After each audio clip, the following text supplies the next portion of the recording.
Well, I think TaylorMade may have overplayed their hand a little bit with this because there's all these different teases coming out, and it's like I don't know if this is as big of a deal as they're making it out to be. All right, everybody, how you living? No putts given. It's Valentine's Day, and people are going to think that as a gift to everybody, we kicked Tony off of no putts given. But that's not the case. Yes, love for Tony. But in place of Tony, I'm bringing in a couple heavy hitters. Connor is head of many things, editorial, soft goods, all those kind of things. And Sean, resident Blue Jays fan, even though he lives in Nashville, but is a Blue Jays fan, uh, is writing some of the most hated articles on MyGolfSpy now. That's that's kind of the job. So, Yep. welcome, Oh yeah. boys. Thanks for being here. It's nice to Oh yeah. have everybody. Lots going on, but we're gonna start with you, Connor. Give me something. What do you do in this world? Tell me a little bit about, because people may not know you. They may not, other than copious shots of your ankles on the website and things like that. They may not know who you are. Yeah, let's do it, man. I mean, let's start with the fun fact. That's how we always start. I'm an identical triplet, so that's cool. You don't get that every day. I will say they have the same cankles as I did, so if we were to switch, it'd still look about the same. So no luck there. It is what it is. It's just genetics. But yeah, so I've been with MyGolfSpy for a year now. I manage all our writers as the managing editor, and then I do everything soft goods. Big shoe guy. So spend as much time as I can with the shoes, just like you, Chris. What's popping in the shoe world right now? I saw a couple articles this week, maybe even something else that's coming up about a really potentially comfortable shoe. But what dropped it'll be a couple days ago now. What dropped on Monday? What was that all about? On Monday, man. I mean, we got a few things. Like right now, there's a big collab with FootJoy and MetalWood.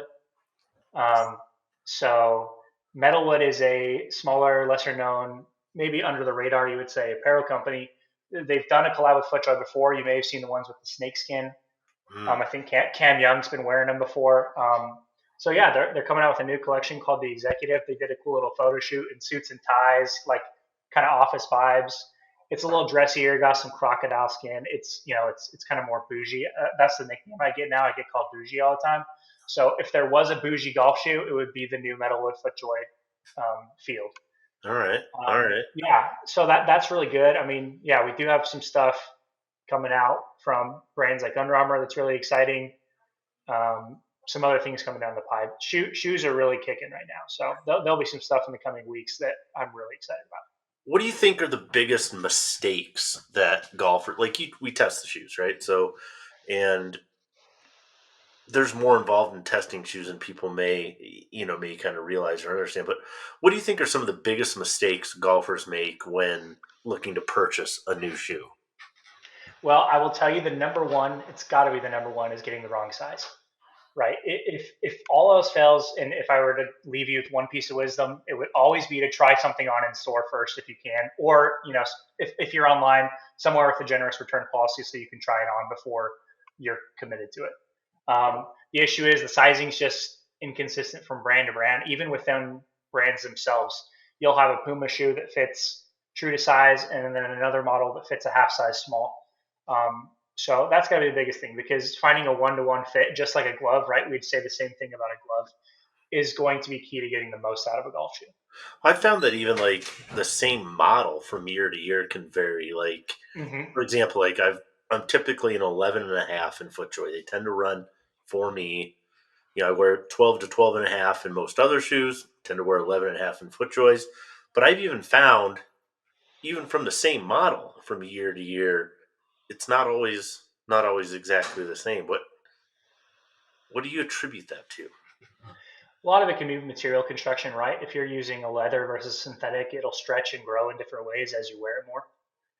And the other would probably just be like the last, if they've switched up the last year to year of what they're building that midsole on, that could have some variance too. I mean, even insole thickness, some shoes have a thicker insole, and you're going to lose space that way. It's why Echo makes their insoles removable to where if you remove it, there's like still a normal footbed underneath. So if you want extra width, you don't, versus most other brands, you remove the insole, there's no more cushion underneath. There's just nothing. You're standing on basically glue. So yeah, those would be probably the three things that could contribute to fitting different year to year. Interesting. What else is going on? What do we like when we talk soft goods things? What gets you excited in the soft goods world? Like, do you just find yourself jumping up and down in the morning when you thinking about testing certain things? Like, what is that for you? Oh man, that's a tough question. I mean, shoes is the number one for me always. That's what I always say, right? So anytime I get a new box at the door with a pair of shoes, I'm out the door immediately at the range or on the course, rocking them. Other than that, though, man, there's a lot of exciting stuff. We're doing a lot more in apparel now, as some of you guys have probably noticed. A lot more apparel content coming out because there are a lot of apparel brands that deserve some cred.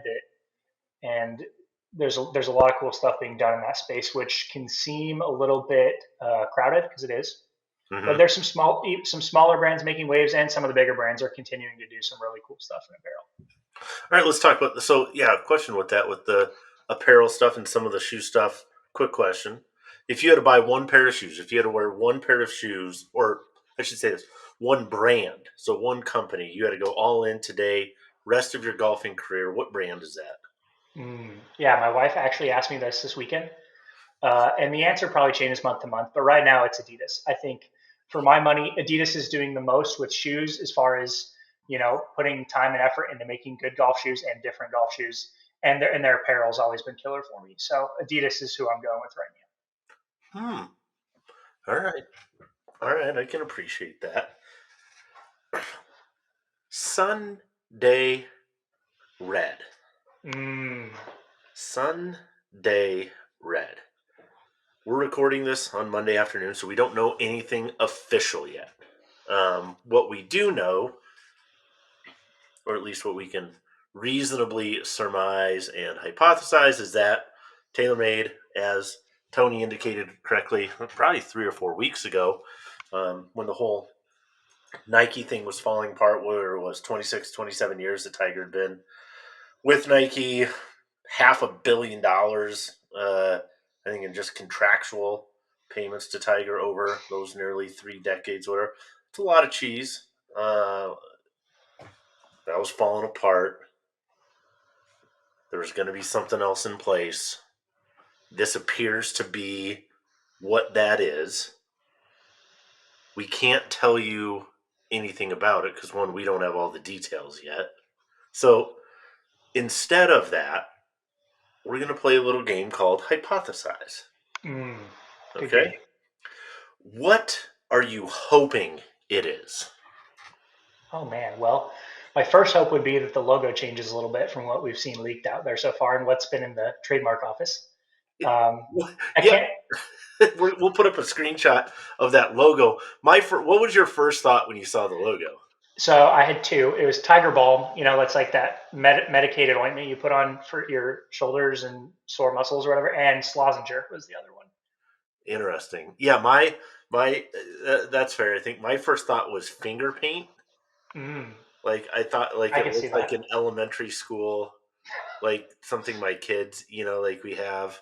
Maybe you have these in your house, or you did growing up. Like your parents would hang all of your paintings and things, and it was like, oh, look, everybody learned how to draw a horse today, and da da da da da. And it looked like it was learn how to maybe draw a tiger day in the elementary school art room. And I guess maybe there's people who know more about logos than I do. Obviously, we're sitting here talking about it, so it's doing something, but I didn't resonate with it in a way that made me go, that feels, if this is higher end apparel and stuff like that, I don't know. It didn't necessarily. Sean, what do you think about that? You're kind of, you wrote this article, at least the kind of the first pontification of what it might be. What was your thought on that? My first thought is, like, tigers are so cool there's so many different other options to make like a cool logo out of a tiger. Like it's not like they were working with nothing. Like they have a really cool animal to start with. Like we have the history of like Frank and like all these other logos that he's done that I've liked. So it's kind of like, why are they going in this direction and being like so like minimalist with this? Why not just like go out and do something like really cool and more like tiger like? I don't know. Yeah. So I guess, and since both of you are in the soft goods space, and not just soft goods but tour space as well, what are you guys hoping it is when this gets announced again, whether it's later in the day, Monday, or whenever the case is? What do you think? Like, we don't know what it's going to be. But what do you really want it to be, Connor? Let's start with you. What are you hoping this thing looks like? It's tough because honestly, like my first thoughts without knowing a whole lot is like I don't know how successful it's going to be, so I'm very skeptical to start.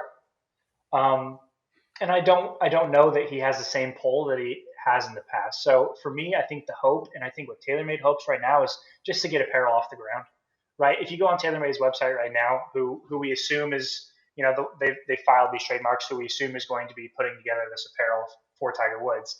Um, Other than a few T-shirts with their logo on it, they're doing stuff with G4 or Zero Friction. It's never their own thing, Right. right? And so this is a chance for them to, maybe prove their chops in the apparel space, get a little piece of that pie that I mentioned is just getting more crowded, right? How do they capture that? How do they gravitate?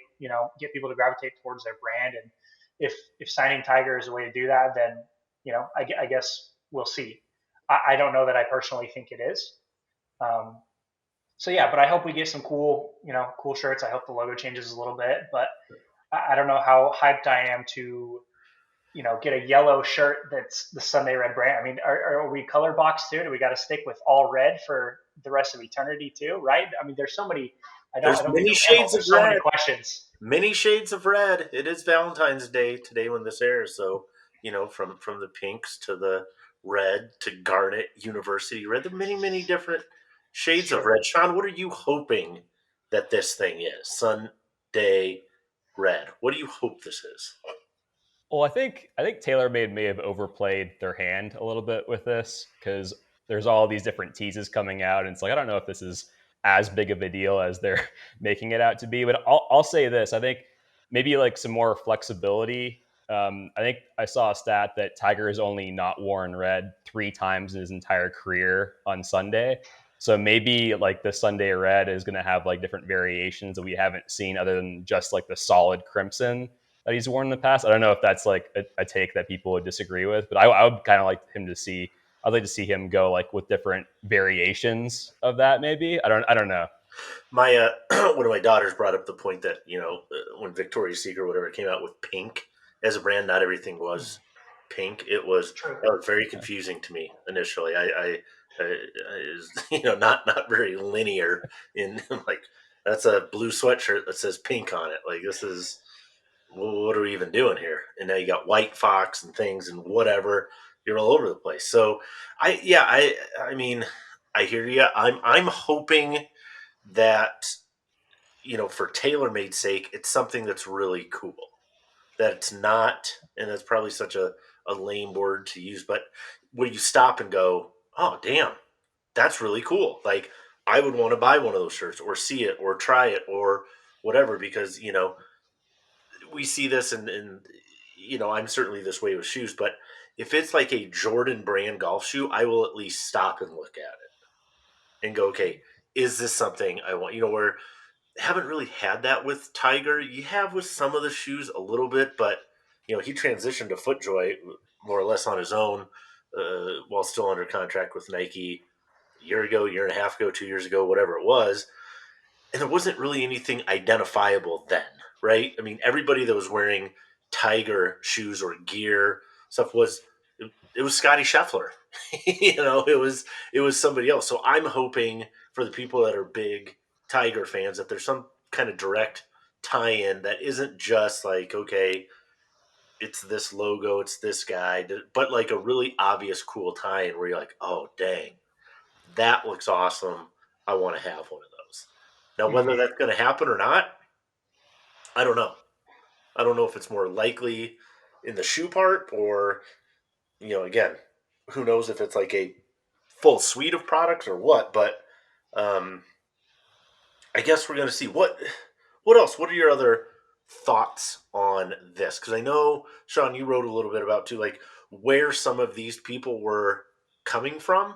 I think that were joining these efforts and trying to get this off of the ground. It isn't like, all right, we just hired a bunch of first year designers out of this school and that school, whatever. These are some pretty heavy hitters within the industry, right?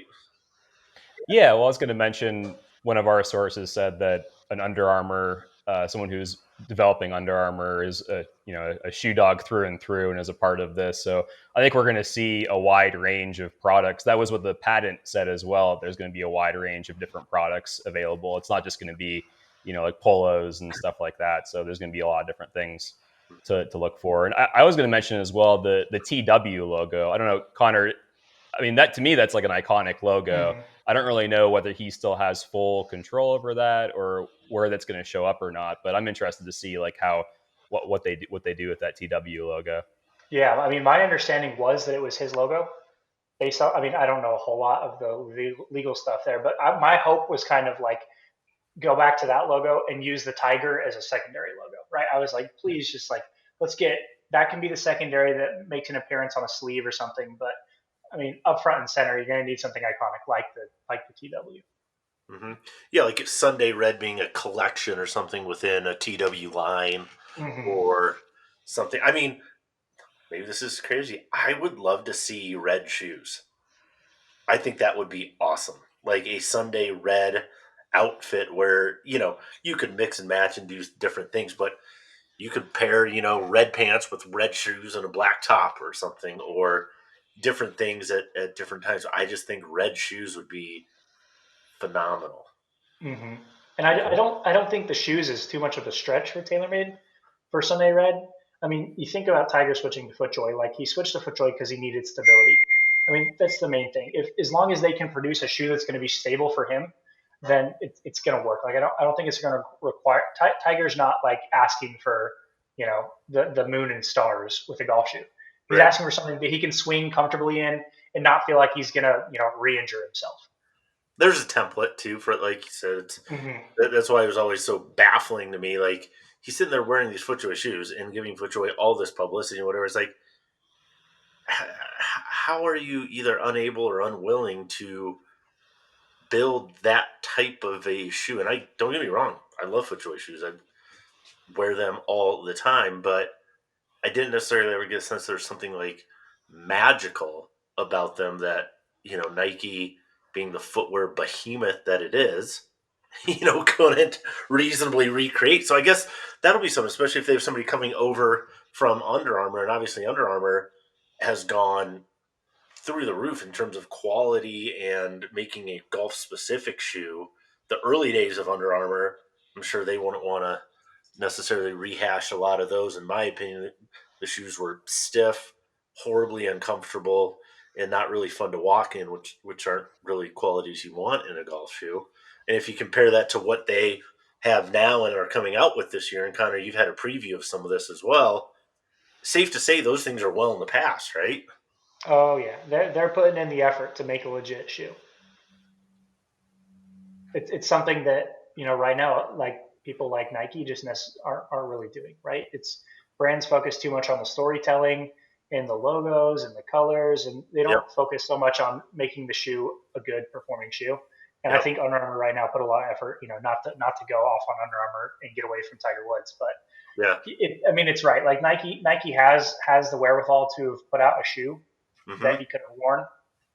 Which in my mind begs the question, and this is another can of worms. Is like, I don't know that Nike is necessarily too upset about losing him. I mean, did Nike lose Tiger, or did Nike say we don't want Tiger? Is the question Yeah. I Who broke up with whom? have. Mm-hmm. Because think about it this way: he signed his initial contract in '96, and then he had three different extensions: 2001, 2006, 2013. That's like three opportunities to give him a lifetime deal, like they have with LeBron, like they have with Kevin Durant recently, Cristiano Ronaldo, right? So if they really wanted Tiger for life, I think they would have, nailed him down at the height of his fame in the 2000s, 2010s. But I mean, what are you guys' thoughts? How do you feel about that? Well, that kind of begs the question of Nike's future in golf, period, right? Mhm. I mean, like Jason Day leaving for Malbon, and you wonder about what some of these other guys, Nike athletes, are going to be doing as well. I don't know. I mean, it just seems like they're not as committed to the golf space overall as they have been in the past. Obviously, they left the hard goods business in 2016, and but it doesn't seem like they're. Yeah, it would make sense that Tiger would get a lifetime contract with them if they were all in golf, but I'm not sure Mhm. they are. Right? Like Beyonce, man. If, like it should have put a ring on it, and they didn't. Yeah.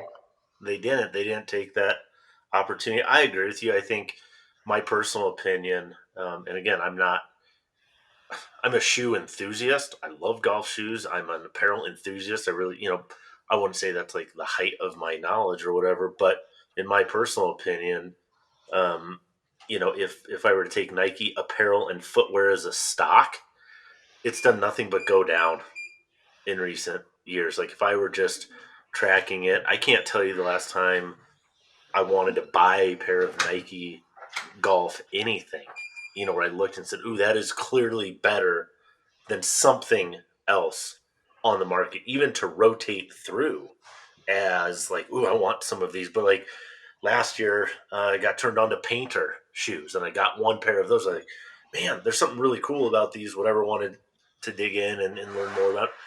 I haven't felt that way about any Nike apparel or footwear product in, I don't know. I can't even tell you how long. So I wouldn't be surprised in a year if we're sitting here and Nike's totally out of the, other than maybe a little collection here, something there.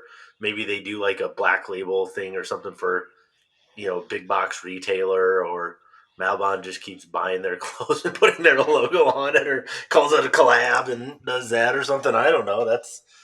I think that's about it. But yeah, Yeah, we'll see where And they go. some of these smaller brands, like the Lululemons, signing like a guy like Min Lee, like I think they're going to take up a lot of these players who maybe are at Nike currently. I think that could be a trend that we see the next couple of years. Yeah, I mean, it's the you look at the inside of every Nike shoe, and for the most part, always said like built to the exact specifications of a championship athlete. And if they lose that luster, that aura of like the best in the world wear Nike, and they start to say the best in the world wear Lululemon, right, or Adidas or Under Armour, then yeah, like the stock, like you said, Chris, is only going to continue to go down. It doesn't have that same pull anymore, I think, to athletes. Now the Jordan line is completely different, right? That's yeah, the right now for golf, Nike's being bolstered by Jordan, and I think that's what's keeping them afloat. yeah, different. And to the degree that people even associate that with Nike as a positive for that particular brand. But as far as mainline Jordan stuff, like, we'll see. All right, last question for you, Connor. We'll get you out of here on this one today.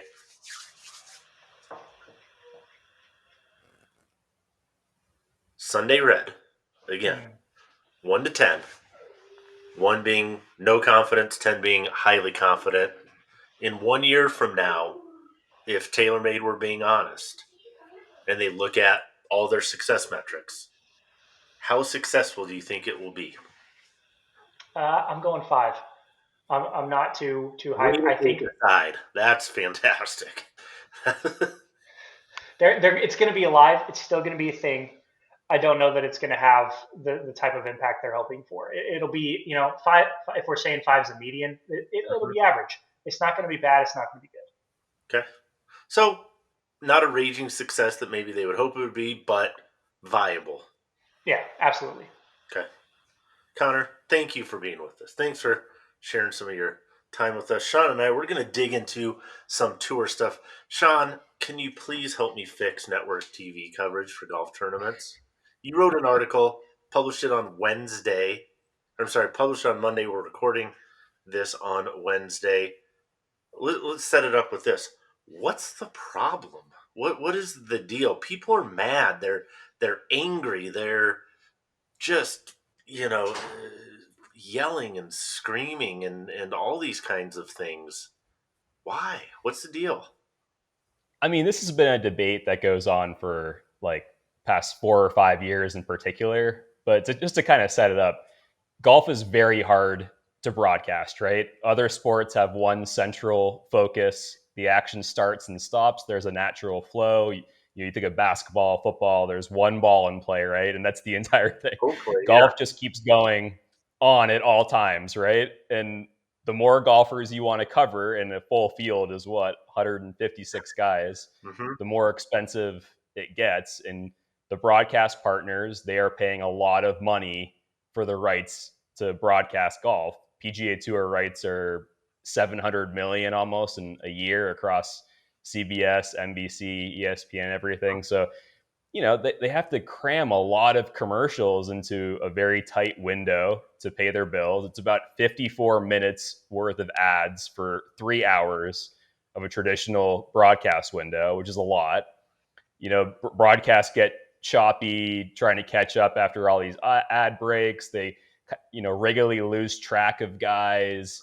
And, like, golf isn't a contact sport that is like super stimulating, right? Where viewers are like naturally locked in the entire time. Like, you have to keep people engaged through like plot and storytelling and like constantly showing golf shots and adding a lot of context to those shots. A normal golf broadcast just can't really do that when the commercial load is so heavy. So, like, a quick story about just the frustration around this. A couple of weeks ago, I'm watching the Pebble event. Yep. And I wanted to watch Jason Day because I had him in a pool. I have like a season-long pool, and I had him in my pool. I'm like, all right, it's a Saturday. I'm going to sit down and watch some golf. So he's on one of the featured groups on ESPN Plus, which is like the streaming. I pay like $11 a month for it. You get a bunch of other sports as well. Yeah, sure. Yeah, it's a good product. I enjoy it. I watch him for 4 holes. He makes birdie on the first 4 holes. I'm so engaged. I'm an engaged viewer. And then the stream goes off the air, right? Because the traditional broadcast is now on the air, and there are rules around like what they can show on streaming while the main broadcast is going on. Right. So I go to the main broadcast, and you can't, like, Jason Day is not anywhere to be found. He's T6 in the tournament. He's playing well. He holes out a wedge shot for eagle on number 11. We don't see a replay. We don't see it live. We don't see anything of that. And they eventually catch up with him, but I think I fell asleep on my couch eventually. And it just, that's like the push and pull of golf. The frustration that golf fans have is you have all these commercials packed in. They don't really do a great job of coming back and then, showing all the golf shots and then also keeping a cohesive plot through all this. Right. They just lose guys all the time. So even like the Ryder Cup, US Open, just inundated with so many commercials. And I don't know, it's very hard to watch golf now, especially you have like YouTube, you have on-demand golf, you have a lot of different options now. And the PGA Tour, I feel, and a lot of other people feel, is kind of falling behind. Yeah. So, I mean, the crux of it, right, is it's expensive. The networks, pay the PGA Tour X amount to, like you said, to broadcast it, or the rights to broadcast it. They have to offset those costs, right? And so, hey, we're going to offset those costs largely by selling ads, advertising. So we have to sell so many ads per hour in order to offset the cost, in order to broadcast this. Plus, there are things like maybe pay their crew and broadcast staff and all that kind of stuff. So why not, if the PGA Tour got this infusion of billions of dollars, could they just charge the networks less and say, hey, because of viewer experience, which people seem to really enjoy this not having commercials thing, we're going to charge you, instead of what you said is like $700 million or something like that, a year over a year for 9 years. Yep. Okay, so $700 million a year for 9 years. That's a lot of money. So that feels like, okay. But the other you went through a couple other options that you think might make it better. We're not all skies falling, doomsday. This is, they know that they have an issue. What were some of the other things that you proposed that you think might actually work? I think the main thing to keep in mind here is the players with this new infusion of cash, they have equity now in the tour. They are owners of this tour. And we've seen guys like Colin Morikawa and Max Homa say, hey, we need to really take more pride in this as a entertainment product. Morikawa mentioned that he turns on the golf and he sees 3 shots and then a commercial and he doesn't even watch. So these guys, I think they have more skin in the game to really make a difference in terms of making this the most entertaining product as possible. I think there are a lot of ideas for how to fold more sponsored content into the actual broadcast itself while not being intrusive. Like you look at soccer as a model, soccer is able to incorporate a lot of advertising in a game that continues to run basically for like an hour and a half straight other than halftime. I think there's a lot of different avenues they can go. There's a great sponsored content piece in CBS broadcast right now called the Aon Risk Reward Challenge, where it kind of gives you a map of the entire hole and strokes gained for when people hit into a certain bunker or hazard, like how much they lose versus how much they gain. That's really good sponsored content, and there's so much more that could be done in that space. And then there's just so much more that could be done in just making the fan experience better. One thing I brought up was having the NFL sounds of the game that they do, like the mic'd up portion they do, like after a week, they have a package of 20 minutes or whatever. It's, guys on the sideline showing them talking to each other and everything. And it's really entertaining. Why not do that with player caddy conversations, mic them up, don't show it live because the players are very hesitant towards that. Sure. But show it later on, do a cut. You could take out all the private stuff and everything they don't want to be out there, but do a cut of all the different things. Just that would be so much goodwill towards golf fans, and you could make that a part of the broadcast as well. There's just so many different ways to make the broadcast more compelling and kind of limit the commercial load in the process. Yeah, it'd be interesting to see to what degree they listen to some of this feedback. Like I said, I think a lot of the the problems are well established. The solutions not so much, because they said I think it takes a measure of that creativity. You can have, as we've seen, I want to say Rolex maybe has done this. I know Callaway's done it where they've basically sponsored an hour. Say the last hour or whatever is going to be commercial free, but that company needs to essentially overpay, right, to cover. So it's cost aversive to have a company do that routinely and say, hey, limited commercial interruptions or whatever it is for this hour and a half of the broadcast, courtesy of our friends at whatever company. I don't know that that's a good long-term solution. However, it is nice to have that as an option, maybe. But yeah, we'll see. We'll see. And speaking of like fan engagement and things, the Waste Management Phoenix Open was last week. My question for you, Sean, is this. Do you think so? There was known Saturday, I think, reached a tipping point. I don't know. I don't want to say it reached a jump the shark point because I think it can come back, but it got out of control to the point that they had to limit alcohol sales. They had to limit, shut down the number of people that were allowed to enter. Even people with valid tickets on that day weren't being allowed to enter. Variety of reasons. Should we have seen this coming? And what can they do about it? I think so. I mean, I think when you have a tournament where you market it as like, "Hey, come here and get hammered," I mean, That's this is actually the kind shirt of that they had ready for next year. I think was "Come here and get hammered." Yeah, and then you see some of the videos from like Billy Horschel yelling at, fans were yelling in backswings of PGA Tour players, and guys like Billy Horschel, Zach Johnson are getting upset. You start to wonder, like, will this be a signature event in the future? Will the tour be maybe more protective of it? Will certain top guys not want to play in this tournament? Like we saw Bubba Watson for many years not want to play, and there are other guys like Rory has not wanted to play many times at Phoenix. yep. I think Zach it's Johnson. Did you see what he said? yeah. Saying, "Hey, it's been out of control. Basically, it's crossed the line every time I've been here, and I've been on tour for whatever it was 20, 21 years." But he chooses to come back, I think, as purely as a business decision, saying, "Hey, it's a tournament I think I can play well in. I can compete in it. as a professional, as a competitor, I owe it to myself to set my schedule around tournaments that I feel like I can perform the best in. So he comes back because of that, but not at all because he is okay with or is like, yeah, this is, I like that environment. I'm good with that. If anything, that's a huge detriment that's only overcome by the fact that he's a professional golfer and needs to make money, and this is a good opportunity for him to do that. Right. And I think you'll see them maybe dial down the temperature a little bit, in particular for Saturday, because a lot of the reports were that, Sunday, it's Super Bowl Sunday, it kind of calms down a little bit. It's not such of the like frat party environment on Sunday. It kind of calms down.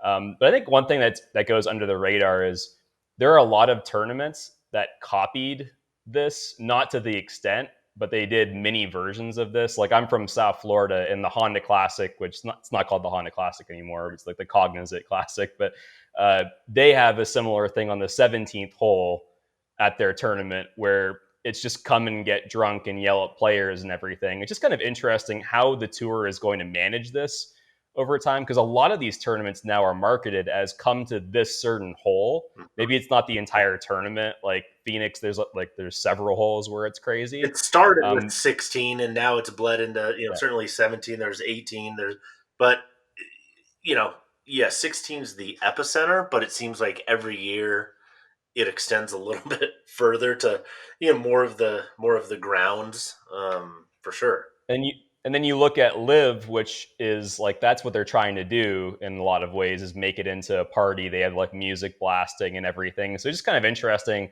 the future of golf tournaments that are not in like the major category. Like obviously the Masters will always be the Masters, the majors will always be the majors, but Mhm. these other tournaments that are trying to attract attention, I mean, to some people, it's kind of off-putting when it's just show up, get hammered, yell at golfers. Like, I wouldn't really like going to a lot of those tournaments myself, but I don't know. It'll be interesting to see how the PGA Tour handles this in the future. Yeah, and I think one thing that's so awesome about professional golf tournaments, and I think in this case may ultimately be a detriment to it, is how close you can get to the players. Like the field itself is acres, and you have the ropes, but occasionally players have to go outside of the ropes to play a shot, or if you're up right by a tee box, you can be arm's length or a couple arms length away from players. You can't do that at an NFL game, right? You can't do that. I mean, you can at an NBA game, but you are paying a huge premium.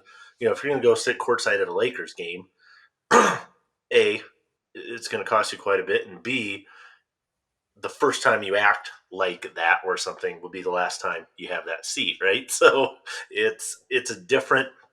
I wonder what are they going to do, because they have to fix something. They know it reached a tipping point. They know it got out of hand. It's a bad look for the PGA Tour. It's a bad look for the Thunderbirds, who obviously oversee so much of the logistics and all the charitable contributions that come in. And for an organization that does a tremendous amount of good, I don't think they want that associated with them from an organizational standpoint. But they do want to embrace what this tournament has become. So what can they do? Because next year they're going to have to do something. Yeah. And just one more point on this that I don't think people mention a lot. Sports gambling is only becoming more prevalent over time in all sports. But what's to stop someone from, there's so many one versus one, matchup battles that you can pick on DraftKings or whatever. What's to stop someone from going and just yelling in someone's backswing to, to mess somebody up? I mean, it's just a very slippery slope. My feeling is that they need to be a little stricter with kicking people out. I know that's a tall order, but especially like there are reports of some influencers out there who are doing like challenges to mess up the golfers out there. Like, you got to be more stringent, I think, in trying to kick some people out and make an example of them, and maybe try to dissuade people from doing that in the future. But it is a mess. I mean, it's especially that tournament and that Saturday, they have their work cut out to try to manage that in the future. It's it reminds me a little bit of the documentary that I watched on when they kind of tried to redo Lollapalooza. Like, was it 99, 2000 or whatever, and they're in some of the music festivals and things. And there is such a fine line between, historic and memorable and fun and, cars getting flipped over and set on fire, Yeah. and it seems like one's, a, a long way away from the other, but I don't think that it is. I think that, it's this fine line, like you said, when you have Zach Johnson, you know, going and having a verbal altercation with the fan. What happens when that fan takes a swing? We're not far from that.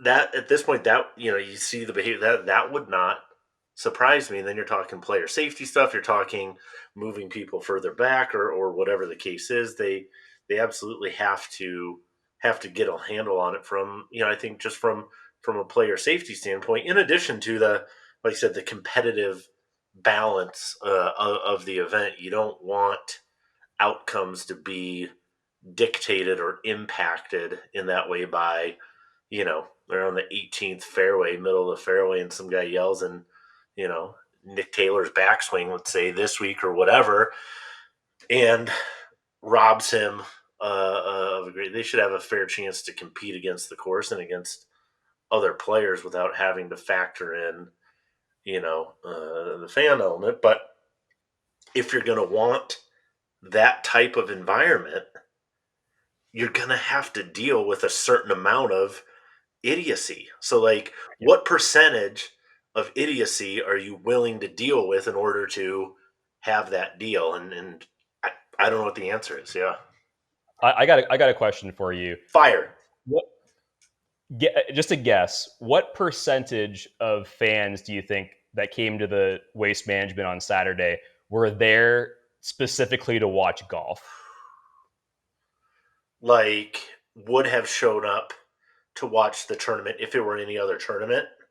Like they're golf fans. Like they came because they love golf. Like they are golf fans. 10% maybe.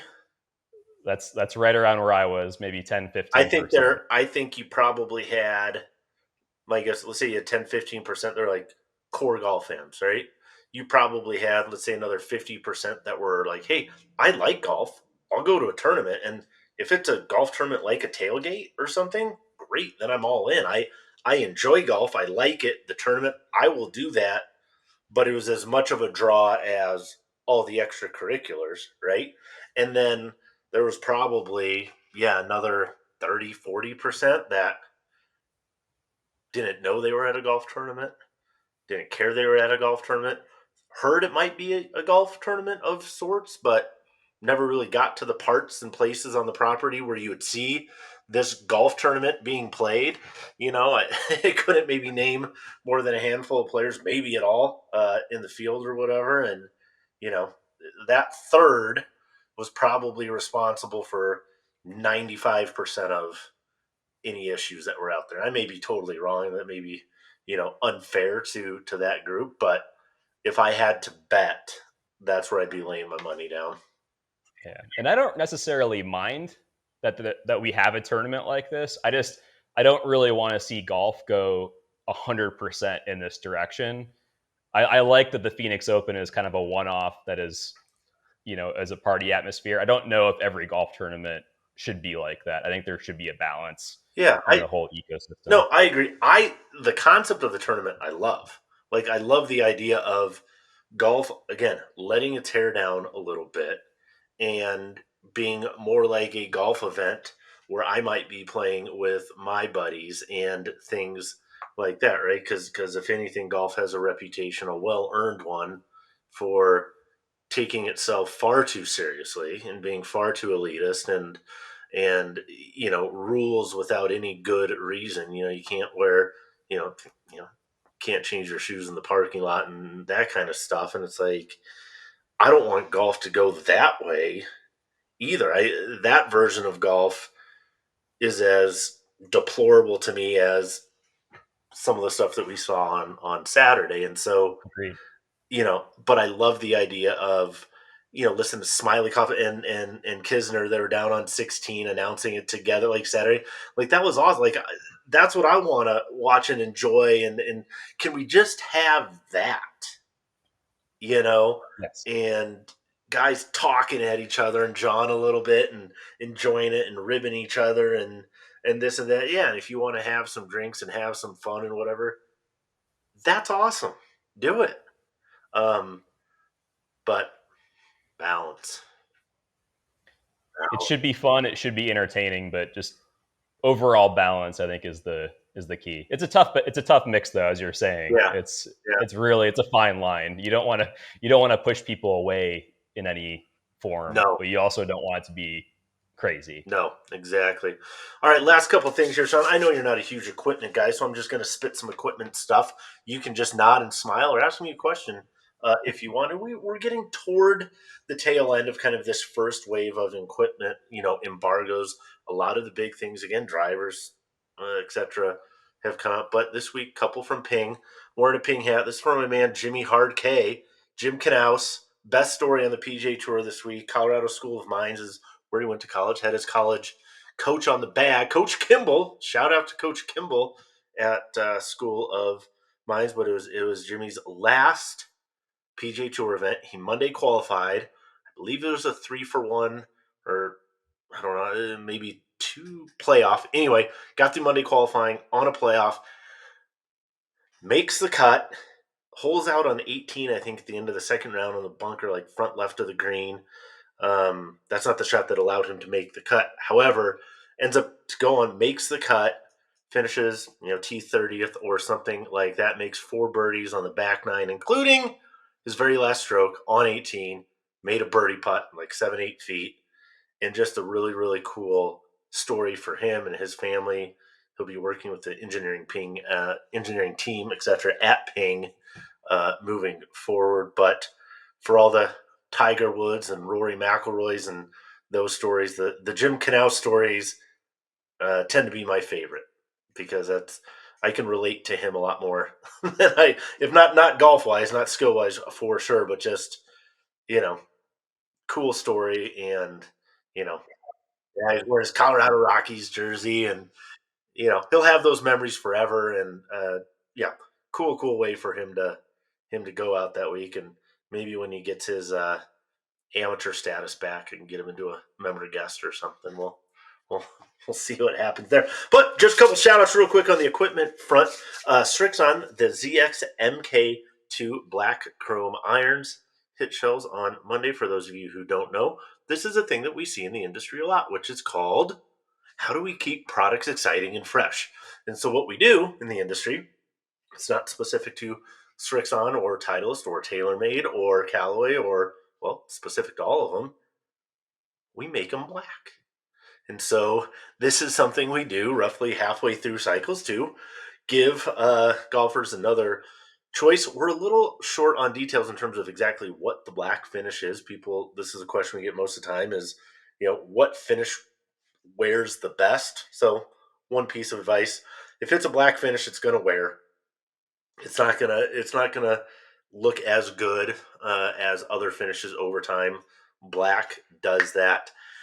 Tends to be the case that PVD is my least favorite. Tends to wear the most. DLC, which is the Diamond Light Carbon, that tends to be the most expensive to apply because it is a separate coating and plating. So I doubt the Srixons didn't look like DLC to me. The other one is a QPQ finish, which is a quench polish quench, where it actually kind of impregnates the color into the steel. So think maybe more like dyeing an Easter egg, but something really much more advanced and fancy. Miura has done that on some of their irons, which I think the QPQ look the best over time. I personally like that look. Chances are most of the time it's some type of a PVD finish, which again isn't my favorite, but it's one that we see most frequently. So you can check out those. And then last but not least, Ping wedges coming out this week. We got some S159 wedges, which is interesting because the embargo was Tuesday, but Ping was already advertising them on the broadcast on Sunday. Like it kind of made there's like a segment brought to you by Ping's S159 wedges. And it's like I was like, can they say that? Sure. I mean, they can. They can do whatever they want. But I was like, it just took me a second. Like, usually don't see it on a TV broadcast until it's officially out, but who knows? Anyway, again, we have an article on website live about those, and if you're interested, here's kind of my top 3, 4, 5 things to pay attention to on those. This is Ping's, I'm going to say it's their first time of really having a comprehensive wedge program all in one place. And what I mean by that is they've had different things across, they had Ping Works, like the tour shop department where you could get grinds and things that weren't available to the masses. And that's where you had to go for more specifics, and they might only have 2, 3, 4 grinds available to the public. So what they did this time, we had all the grinds, vast majority of the grinds, right here. Retail, right there for you. We changed the shaping a little bit, less offset, more of a straight leading edge, which again, I think these are requests that you saw come through the tour department more. Even better players and not so good players tend to not like a lot of offset in their wedges. And so they took some of that advice. They took leading edge, made that a little bit straighter. And now there's going to be kind of additional fitting options as well. There's a QR code, which I thought this was really smart. I think you're going to see this more. There's a QR code on the packaging, like on the shrink wrap.